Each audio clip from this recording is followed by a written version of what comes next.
when I signed with Minnesota, it wasn't to go home. It was just the opportunity of playing for Minnesota. And there is certain rooms you go in that just bleed culture. And those are always the people that are in the top of the standings and the top of the leaderboard at the end of the year. Do you want to be a potato farmer or a pilot? And I was like, what are you talking about? Neither. And he goes, okay, so you're not going to school there.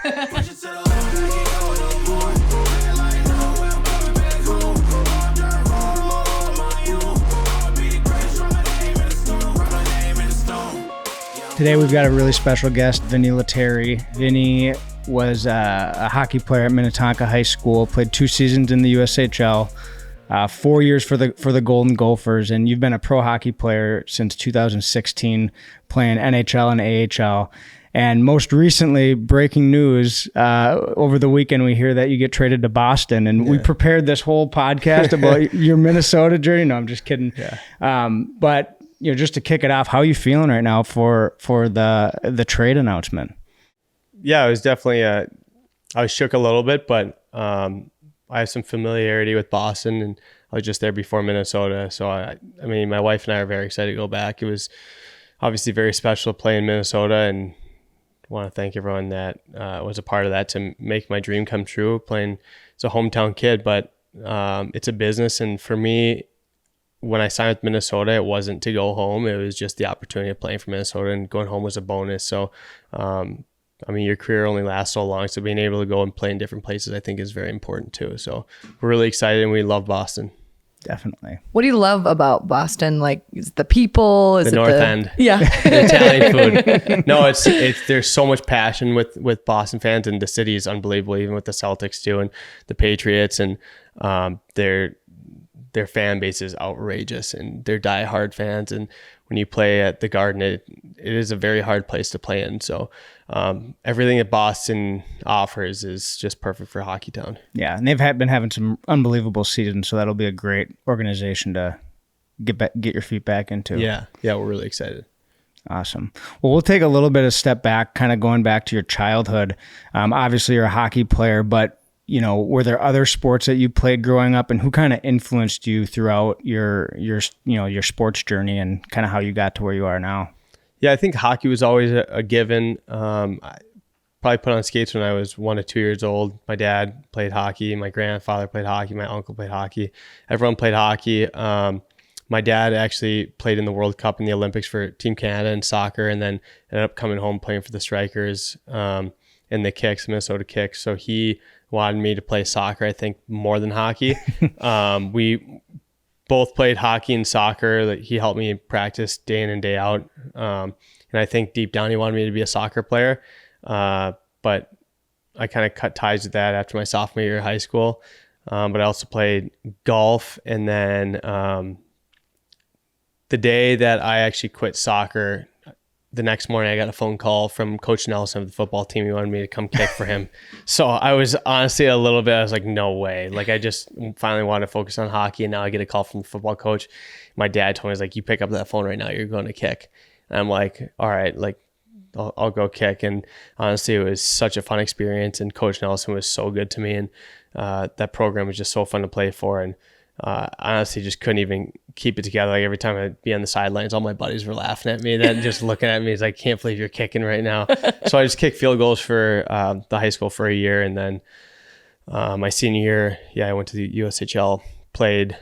Actually, I went after my junior year for like 9 games. That was technically my first time there. And then I did my full season with my senior year. So I did those sports growing up. So you said sophomore year, that was really when you wanted to take a turn to really focus on hockey? No, it was way before that, but I just kept playing for my dad. I didn't know how to let it go, and my sister kind of did the same thing. But yeah, I was a decent soccer player, but the passion wasn't there. Like, I didn't want to go practice. It was more of I just had to. But hockey, I mean, I want to shoot pucks every single morning, every single night. I would love to go on the ice. Like, that was my passion, and I love doing that. So looking back, do you think playing soccer, even though you might not have wanted to do it in the moment, do you feel like that helped you as a hockey player? For sure. I think soccer was the best thing for me, for my cardio, for my footwork, just different skills, vision, everything. I think soccer is a very, very good complementary sport for hockey. So I mean, I loved every second of being able to go out there and do that. My dad loved it, but it just wasn't, I knew at some point, I just didn't know when I could let it go. And I just like after my sophomore year, because I made the varsity team as a freshman, played sophomore, but I was just like, I don't even want to play anymore. So it just wasn't my sport. Well, and that just goes to show, like, you got to follow your passions. You can, do things for your parents, but at the end of the day, like, you got to do it for you, you know? Yeah, exactly.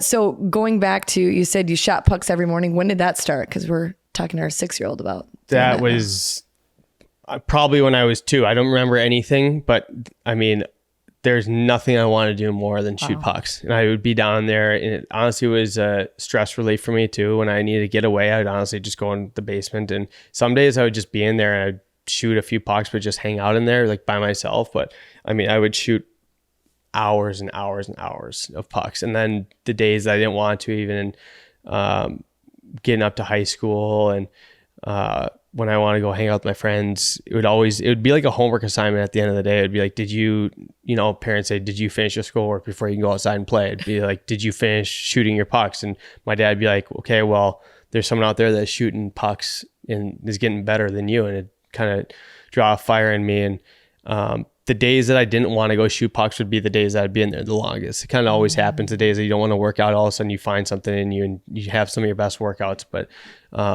that's always been just ingrained in me, whether it's going on the ice before practice, after practice, is always putting in extra work, because that's why I feel like why I am where I'm at today. Absolutely. Yeah. Yeah. I mean, we talk to a lot of, kids and our guests on our podcast just about sports specialization. And it seems like in today's age, you kind of have to pick what sport you want to play. But one of the reoccurring themes that we're hearing is like other sports can help you get to where, so like soccer for you could have helped with your cardio, helped with just your overall training, and maybe taking a break from hockey a little bit too. Now, do you feel like you have to get away, like take a break even in your career right now to kind of refresh and reset yourself? So, honestly, some people need that. I don't. I was on the ice 2 weeks after we lost, skating in Florida with one of Adam Oates, who I've been working with for some years now. And some people hate skating. Some people don't skate till after the 4th of July. Some people need a break and just like lifting. I love getting on the ice. There's always something you can work on. So for me, getting on the ice 2 weeks after the year is nothing. Like you even hear about guys like Nikita Kucherov, who he was on the ice a week or two right after with the Stamkos right after they lost. And those are the best players in the world. Some people need a break. Some people don't. The only reason I like the break is just because I just want to go golf, honestly, and just relax and not do anything. But yeah, I think that for me, I can be on the ice every day. Like right now I'm skating every day, and some people will skate once a week, twice a week, but just like I said, there's always something to work on when you're out there and you don't feel right in something else, then you move on to that now. So it's like a never ending homework assignment. And what are some of the other things other than skating that you're doing right now to prepare for this next season? I swim almost every day or every other day for cardio, and just whatever that helps with mobility and just easy on your joints. Golf every day, try to. And then I do a lot of jump roping, do that like 10 minutes a day or so. But yeah, I try to just incorporate other things that maybe people aren't doing to help me get an edge. So I think that's always trying to do a little bit more in some way. We saw in your Becoming Wild episode, Pilates was something that I do that every Wednesday. Yep. Okay. Yep. Okay. Do you think that's helping your golf game too? Hopefully, a little T-spine rotation. Well, you are a good golf. The 2 times I played with you, you're under par for both of them. So it must be helping a little bit. Do you know someone who could benefit from this episode? If so, please take the time to share it with them. Whether it's an athlete, a coach, a parent, or just someone who loves inspiring stories, we want to get this message out, and we need you to help make that happen. Well, one of the other components that we do for the foundation is called the Be the Best You program. And the program, we usually do it during our in sports days programming, and which are our camps that we put on for kids. And we talk a lot about being the best version of yourself. And we talk about goal setting, and we talk about self-regulation, and we talk about self-confidence. And just what is some advice, when you're out skating, maybe you have a bad shot, or, what are some ways that you kind of ground yourself to self kind of regulate when you're in the moment of feeling super intense? I've read a series of books, listened to a series of podcasts, because some people 0.0001%, like Michael Jordan, like those guys like that, just have it in them with that last shot. But you read books about him, like he's missed thousands of last shots too, but people don't talk about that. They just talk about the ones they won. Michael Rubin from Fanatics just came and talked to us, and he said he's addicted to trying, and like he doesn't love failing, but he's not afraid of it. A lot of people are afraid of failing, where they don't want to take, maybe you miss that game-winning shot, right? Then the next game, the next day or the 2 days after, you have the same shot on your stick, same one you're about to shoot, whatever it is. A lot of people might be like, maybe I'll hand this one off to someone else because I might miss this again. Then my teammates are going to be thinking of me differently. My coach might, but like people that are successful can take failure. And I think that's something that I always try to work on too, is who cares if you miss that shot? That next shot you're that much closer to making it. So you might miss 10 shots, but that 11th one might go in. So every time you miss, you're that much closer to making it. And I feel like that's something that I try to work on too.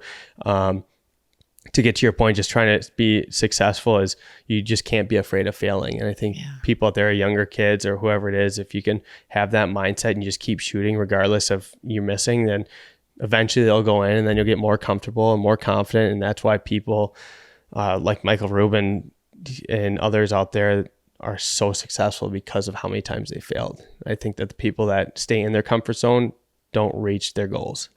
Well, and I think nowadays, even for kids, failing is like the biggest deal. We're even talking about it with our 6-year-old right now, and he was frustrated because he was missing all these basketball hoops outside, and he's like, I'm the worst. I'm like, you just got to keep practicing. That's what it's for, and just giving kids the confidence to keep going. And actually, like you said, you're going to be the most successful if you keep going when you keep failing. So that's really powerful. Like I saw something on Twitter the other day that this very wealthy businessman told his son, is like, how big would you dream if you knew you couldn't fail?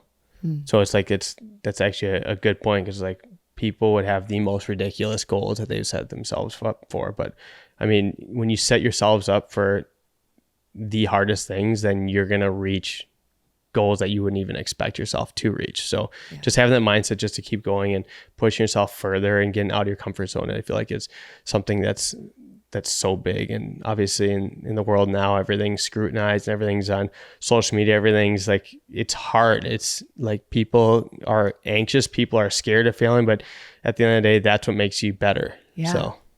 And do you feel like you had that mentality all throughout your life, or do you feel like that's been a maturity thing going from a young age? Obviously hockey's always been a passion and sports has always been a passion, but were you afraid to fail, or have you always had that mentality, like you're just going to do your best and not worry about it? No, I feel like it's a thing that I can struggle with too. I want to win every single time, and I love having like the game winning shot and stuff like that. Doesn't mean I'm not still nervous, because everyone gets nervous in those situations, but to be able to bring yourself to a cool state and to get your breathing right and trying to succeed in that sense will help you be the best when you're in those moments. And it's not saying that you're going to be successful, but it'll give you the best opportunity. And from a young age, and being from a big family, we always compete in everything we do. It doesn't matter what it is. Pickleball? Anything. Literally anything. Making the best meal, like winning in knee hockey and playing cards and golfing, hockey, whatever it is, it's always playing tag. Like you want to win. And that's always been engraved in our family. And like I said, you're not always successful, but hopefully more times than not you will be. Or when you have the biggest shot, then you're going to make it. So you're always bouncing back and forth with failing and succeeding. And that, like I said, it ultimately makes you a better person and hopefully a better hockey player. Yeah. When you talk about family, I know you come from a big hockey family. You got a lot of cousins, and obviously your grandpa was one of the best North Stars. What kind of family dynamic did you have growing up, and did that kind of contribute to the person you are today? Because it seems like family is super important to you. Yeah, I think just pushing ourselves. It's just being successful and being hard workers, and most importantly, good people has probably been what's engraved in our family. And it starts at the top with my grandparents, Lou and Francine Nanny, and they've pretty much laid the groundwork for all of us. And then it goes into our parents, who without them, we wouldn't be where we are today. So just the whole family aspect of, there's so many athletes, and besides athletes, there's so many good business people too in our family, that everyone's driving the same passion and drive and determination throughout our whole family, whether it's in sports or out of sports. And it trickles down to everyone in our family, because if you're not like that, then I don't know, there's really no room for it, I feel like. But that's what makes us contagious, yeah, right? exactly. Yeah. And who doesn't want to be around that? So I think that's important, just the dynamic and the culture that our family's brought into us. And that's what we want to do, and for our grandkids and our kids someday too. Does that feel pressure, or do you like that? No, I think there's always pressure. But like I said, some people that have very little pressure and then have pressure are probably going to feel a little anxious and a little bit nervous, not wanting to fail. But that's like the hurdle you got to take to become successful, like we've talked about. And then others have felt pressure from early ages. So I know like my cousins have won state tournaments in hockey and in golf. Like Tyler, my cousin, won a golf championship, state championship, and then hockey in the same year. So like, but as a young age, like there's no pressure like golf either. I mean, you're a one-man sport and every shot matters. So tell me about it. I'm really working on it. It's insane. It's a hard sport. so crazy. So yeah, I think just everything has its ups and downs and its pressure, but like we said before, it's just things you got to take upon yourself to become better. Yeah. Let's take a little step back to high school, and you decided to go play in the USHL and then for the Gophers. What did that process look like for you? Because it junior hockey, picking a college, like it's a crazy process. What were you going through, 18, 19 years old to get that all figured out? Yeah, I think there's a little bit before that. Some people like Max Cota, who I was really close with, he's marrying my cousin here in a month or two. But like we were in the same age, but I was playing Bantams in freshman year of high school, and he was playing on the varsity team. So it was like, it's really different. It's just like, I would go to watch him like every Thursday or Friday or Saturday, whatever the games were. And I was still in Bantams. So like, it was always like people's routes are a little bit different. Then I got to high school, my sophomore year, and then junior year, I had a very good junior year. And that set me up for trying to see what I wanted to do. And there was a sliver, I say it, but my parents were like, no way. But there's a sliver of me that wanted to go to the CHL and play for the Portland Winterhawks, which is no school. But it's a great route to go to the NHL. But my parents weren't going to let me do that. So I was thinking about the USHL.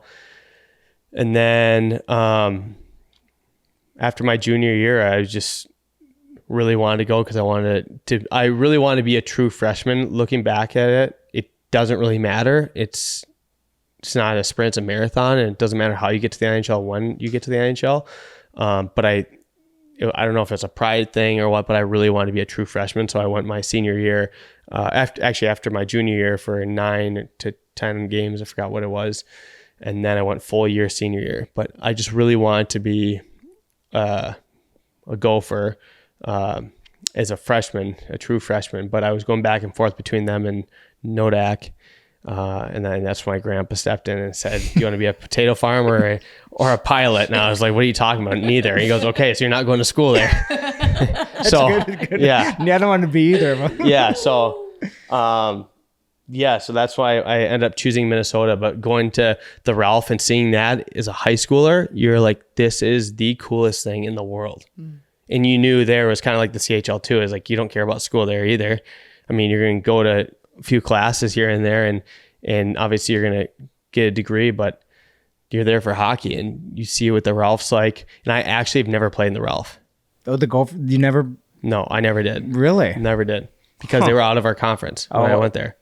And then we played them once and it was both in Minnesota. So I never got to experience it, which is kind of crazy.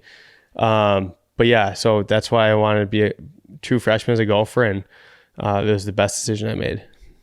And how was, balancing academics and athletics, at a school like the University of Minnesota? It was so simple because they're more worried about school than they are hockey. They're more worried about the diploma, which is how it should be. From an outside standpoint, we just want to play hockey, but we had mandatory tutors and study hours and stuff every single day. So there wasn't a choice, and you had to hit a certain GPA to play as well. So there's always pressure to be good in school too. We had all of our time to practice in the morning and stuff. So it wasn't interfered at all. So they hammered school down our throats, but I'm happy about it just because I have a degree from there now, and looking back at it, it's the best thing that I've done. What did you graduate with? Just communications. Okay. Yeah. Standard. We had guys doing some hard classes, business and Carlson Business School, and I was just like, this is nuts. But yeah, a lot of people did business, like standard business or communications. And do you feel like that's helped you at all? Just because like being in the NHL, you probably have to do a lot of interviews and just knowing how to conduct yourself, like, or does it feel like what you learned in school that hasn't really translated? For me, it was how I was raised from my parents. I don't think any school has helped me one bit.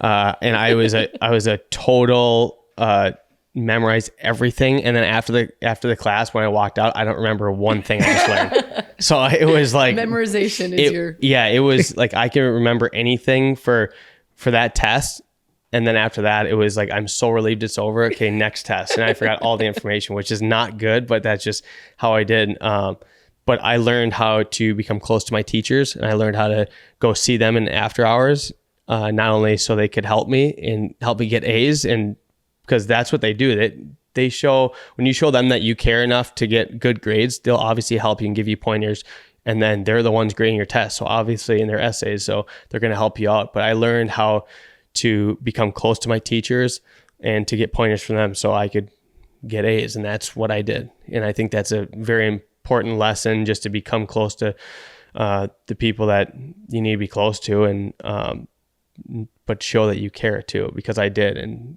I was more scared of my parents if I got bad grades than my coach or anything like that. So I think that was instilled in me, just again, hard work and trying to be successful. So even though I wasn't going anywhere with communications, I wasn't getting any medal or anything like that, I still wanted to get good grades because I think that's important. Mm-hmm. Well, and it translates a lot into the business world and with sports too. Like, you want to have good relationships with your coaches, your captains, and if you're in the business world, with your boss and your coworkers. So, the relationship is just a huge part of it. And yeah, they might not have cared much about how your academics, like if you weren't engaged with them like that. So and to your point, if you ask any top business guy in the world, I would probably think that more than half would say relationships are the best thing. Absolutely. Nowadays. 100%. Networking, relationships. They don't care what your degree was. If you can't do it, and you can't be a people's person, and you can't handle a conversation, then you're probably going to be passed up. Mm-hmm. You think about sales, people buy from people they like. Exactly. The percentage that people buy from people they don't like is so slim. No, and like my uncle, Marty and Annie, who's an unbelievable businessman, he does insurance with NFP, but he said, are you going to buy a product from just a random guy or from your friend? And it's like, your friend you're always going to buy from. So you start off with becoming close to them, understanding them, who they are, who their family is, their makeup and everything. And you become friends with someone, and then you can talk about your product. But you don't go and slam the product down their throats, because then they're going to be like, okay, you're just like everyone else. Right. So if you like the product, then yeah, I'll buy from you. But if not, then no. And if you're a friend and you're like, I want to buy from you just because I like you, then it's different. And I think there's something to do with authenticity too. Yeah. It's like, you're not just trying to get to know someone to know someone. Like you said, spot on. I got to know my teachers because I cared. Yeah. It wasn't like I was just trying to stick my nose up and be a goody two shoe. Exactly. You really cared. Yeah, you took the time to do the after hours and stuff, or else I would be going back to my dorm or my house and shooting the shit with guys, or going in playing Call of Duty or watching movies or doing something like that. But no, it's like you said, it was important for me to take extra time to do that. Yeah. So tell us about, all right, so you're playing for the U, right? And then after that, how was that journey and that transition? I think my journey in hockey has always been the exact same from high school to USHL to college to pros. It's always been, I was always the fourth line guy, and I had to work my way up, and then I tried to be the top goal scorer or assist guy on the team, and then after that, go to the next team. Fourth line, and so my route to every team, to every league was always the exact same. It's very tough and grueling and mentally a grind because I would always be on the bottom of the totem pole, but it allowed me to find ways how I could grow my game and to earn the coach's trust and to end up climbing the ladder. And I think that was just so, it's the same. And I didn't get the golden opportunity that when I come to the team, okay, you're right on the first line, right in the power play, and you're going to stay like that for the whole time here, whether it was in the USHL or college or even before that in high school. So I was like, no, you're starting here, and then we'll see what you can do. So that's always been my route. And my junior year of high school or my junior year of college, I really showed something, and then my senior year again, and then that's where I started getting calls, and then my first 2 calls were from the Blackhawks and from the Rangers, and that's from there on out. I rest is history. Then I chose New York, and then spent time there. Did you choose New York because of the pizza? Oh, yeah, seriously.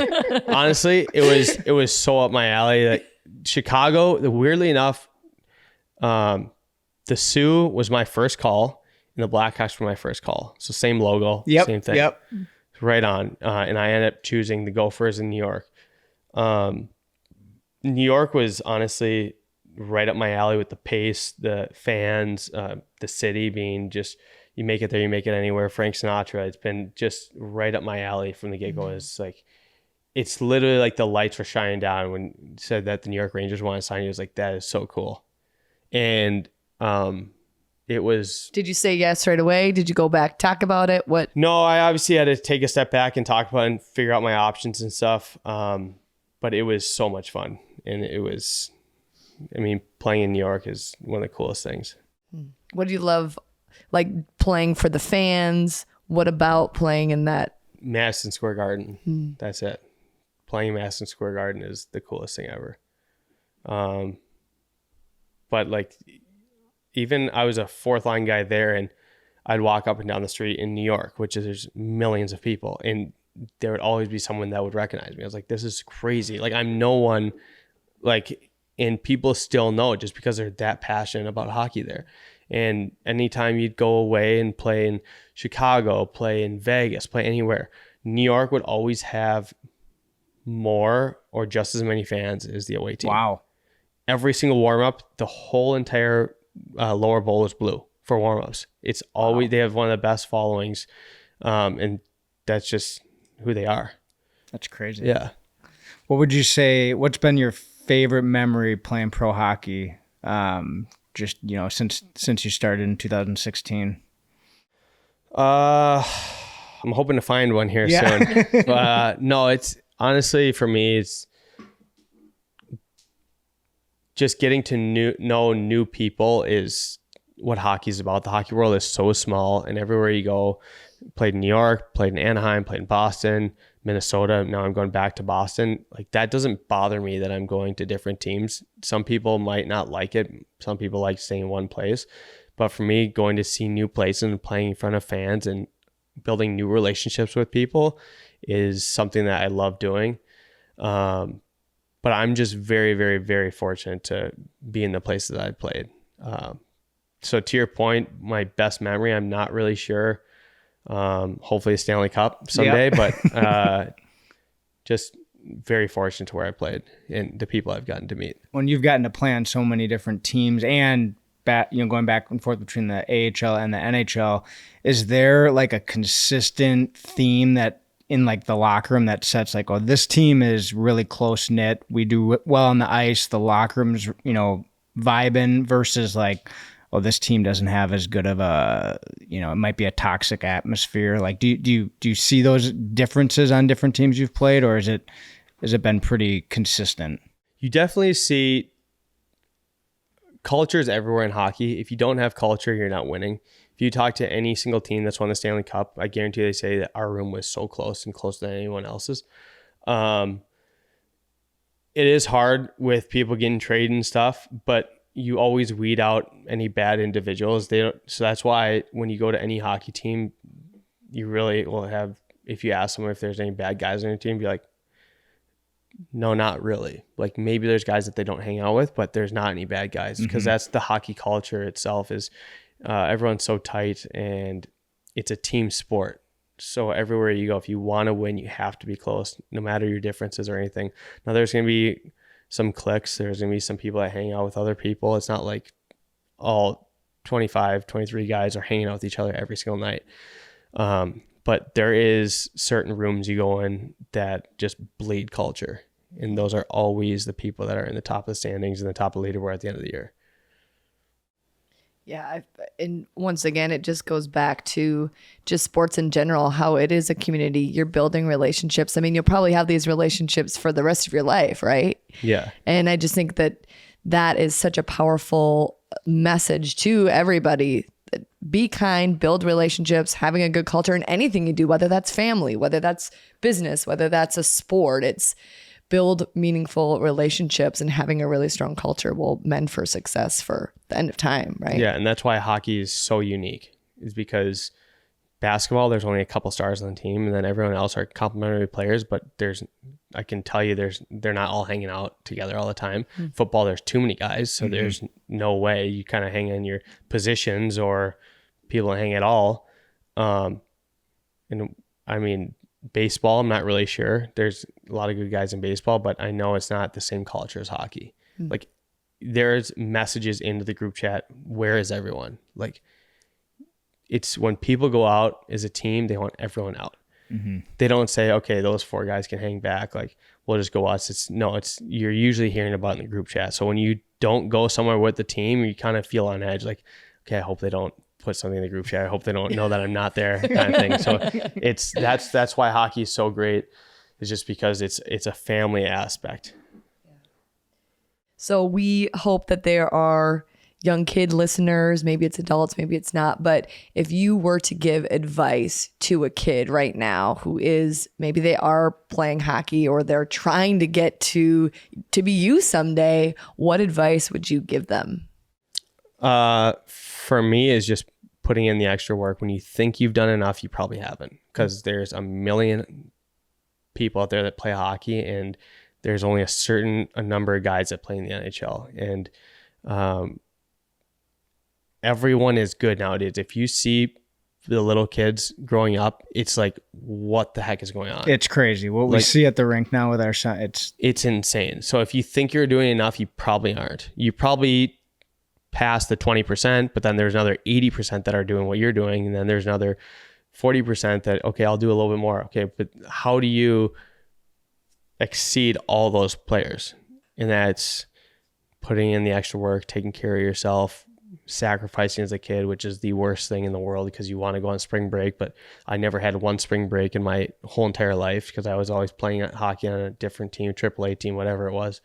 So you're going to have to make sacrifices, but at the end of the day, you're going to be hopefully sitting in a successful spot and saying, like, I'm so glad I did what I did. Yeah. Because a lot of people live in the here and now, but they forget that 10, 15 years down the road, like, did I want to be doing this, or did I wish that I was doing something else, kind of thing? So it was, nothing bad is going to come out of putting in the extra work, because you're only going to learn life lessons from that.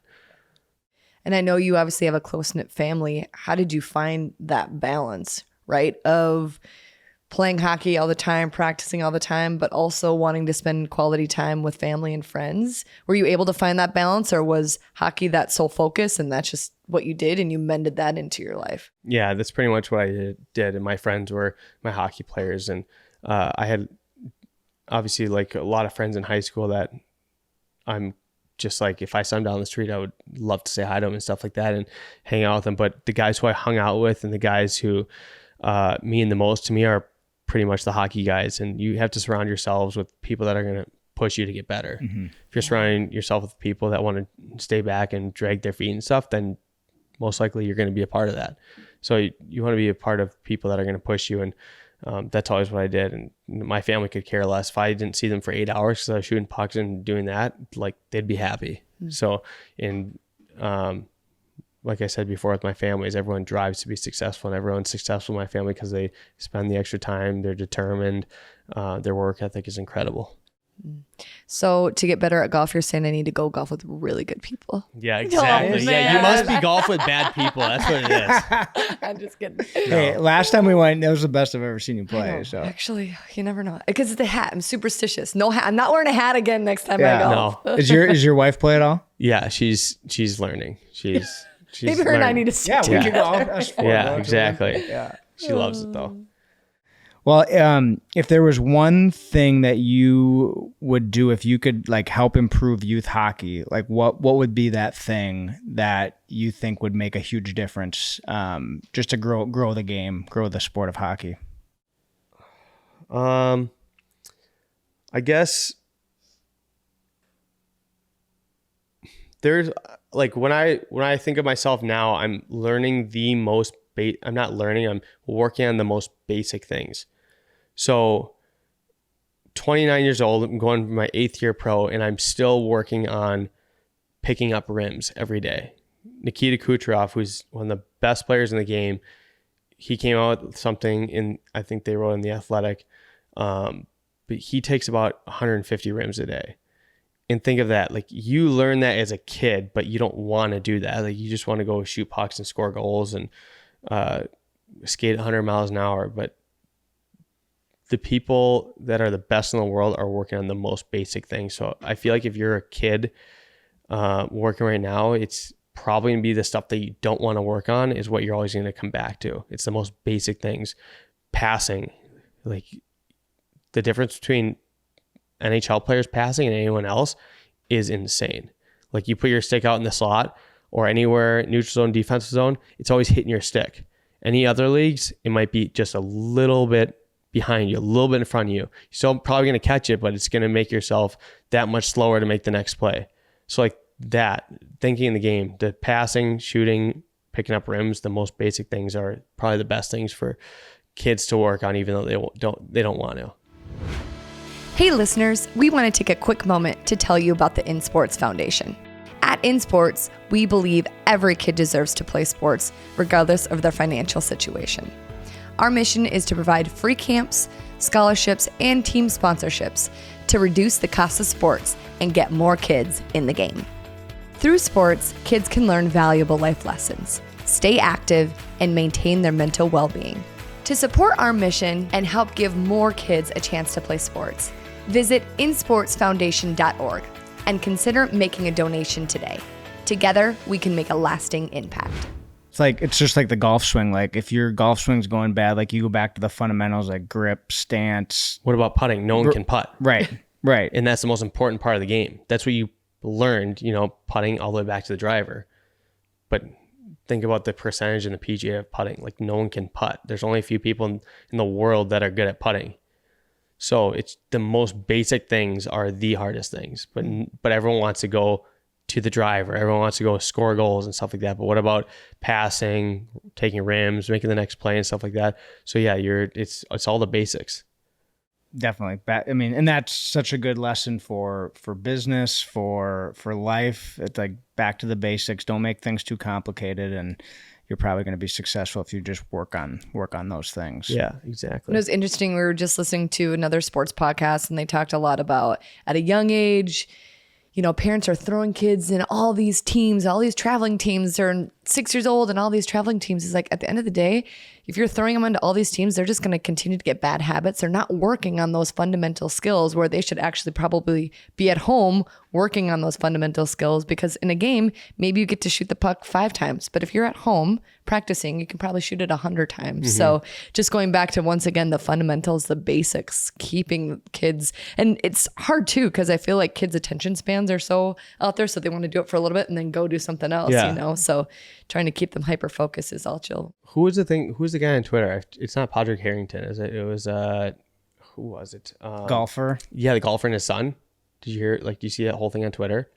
It's definitely not Harrington, but they were talking about how when his son was so young, they bring him out to the range, and then whatever he wanted to do that day, he wanted to go to the water and throw rocks in the water. Okay, we're doing that. He wants to go putt. Okay, we're doing that. He wants to go hit 4 balls and then go home. Okay, we'll do that. And he said, but right when they started to have fun, he pulled them out and said, we got to go home, because then he wants to go back that much more when he gets home. And he said, you don't pull him out when he's tired and when he wants to go home, because then he's maybe not really that excited to go back because he's leaving it being tired. But then he said at the end of the day, before they would leave, he would always go in the clubhouse and take 10 minutes and have a Coke with his son, because then every single day when you go to golf, you're going to be thinking about the memories of having a Coke with your dad. And you're going to be drawn to go back and hit more and more because you're so excited about getting better and you're so excited about doing it. So it's like whatever the kid wants to do that day at the golf course, just let him do. When he's having the most fun, pull him out. So he still has that love for the game. I love that. And that's kind of, it's a great thing, because I mean, you'd probably think like, okay, I want you to hit 100 putts, then I want you to hit 100 drives. The kid's like 4 years old or whatever. It's like, I want to turn this kid into something special, but then you might burn him out. It's a very fine line, because you have no idea how each kid is going to turn out. And that one kid could be like Tiger Woods. I mean, his dad drilled him to do everything, and look how he turned out. I mean, he's the best golfer in the world. Now, obviously you have certain aspects of the sport that draws you to maybe getting in trouble sometimes, but he's still nonetheless the best golfer in the world who's ever played. So some kids can handle it. Maybe some kids can't. Right. Maybe that's why Braxton loves golf so much, because he gets a Powerade every time he comes. Yeah. Each time he comes home, it's a red mustache and then a blue mustache. Yeah, he loves it. One day I go, buddy, I bet you had a red Powerade. He goes, how'd you know that? No way. Oh, No way. his face. That's so great. Well, Vinny, with our In Sports Foundation, our goal is to help kids get more involved in sports. And so we do that by putting on free camps for kids. We give scholarships to kids, and we help teams reduce fees, whether it's equipment, travel expenses, just to get more kids active and playing, because sports just bring so many life lessons that you can learn and take on through the rest of your life.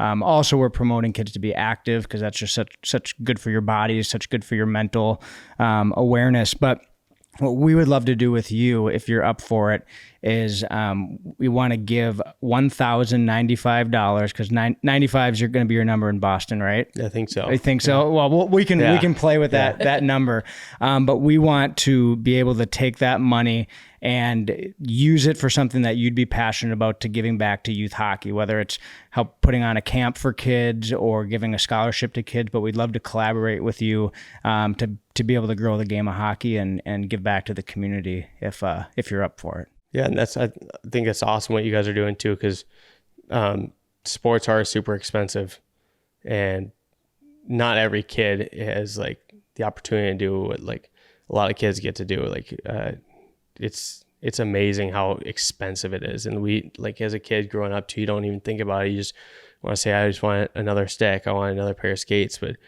the dollar signs don't add up in your head. But then like when you see it now, it's crazy what parents do for kids. And obviously there's people out there that are not as fortunate. So it's awesome. When you look at like your day to day, like giving back really is one of the most fulfilling things that you can do, because there's always people out there that don't have what you have. And, but yeah, just would love to hear a little bit more about the foundation that you and your wife are starting.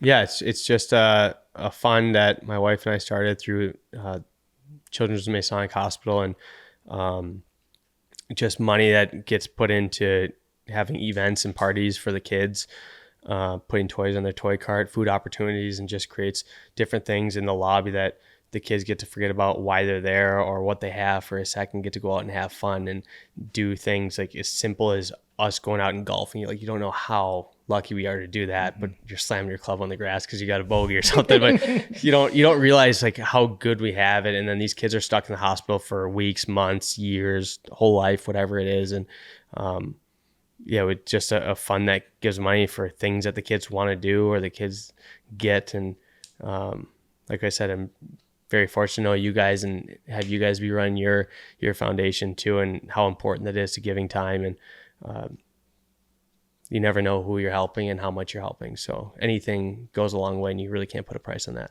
Well, want to give you a chance to do one last plug. Are you doing the state fair with your dad this year? Is he going to have the stand? Where can people find that, and what's the name? Right next to the Midway, but it's across from the fry stand. It's a red booth, but it's Tino's Pizza on a Stick. Okay. Yeah, Tino's Pizza on a Stick. It looks really good. 37 or 39 years now. But wow. Yeah. Wow. And you'll be working it again this year? Oh, yeah. At the state fair? Give it a couple days, yeah. It's awesome. Well, we'll try to show up and bring our kids and get some pizza. Dip that in that marinara. That'd be great. Right? Yeah, that'd be awesome. Awesome. The best. Well, Vinny, we really appreciate you joining us for the Athletes in Sports podcast. And I know you got such a busy schedule, but we really, really appreciate you being here and sharing your journey, and hope we can do this again sometime too. Yeah, thank you. Best of luck in Boston. Thanks for having me. Appreciate it. Thank you. Yeah, go Bruins. Yeah, let's go.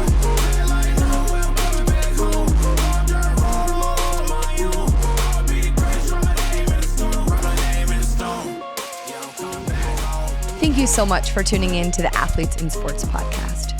If you enjoyed this episode and want to hear more from inspiring athletes, we encourage you to subscribe to our podcast and follow us on all of our social media channels.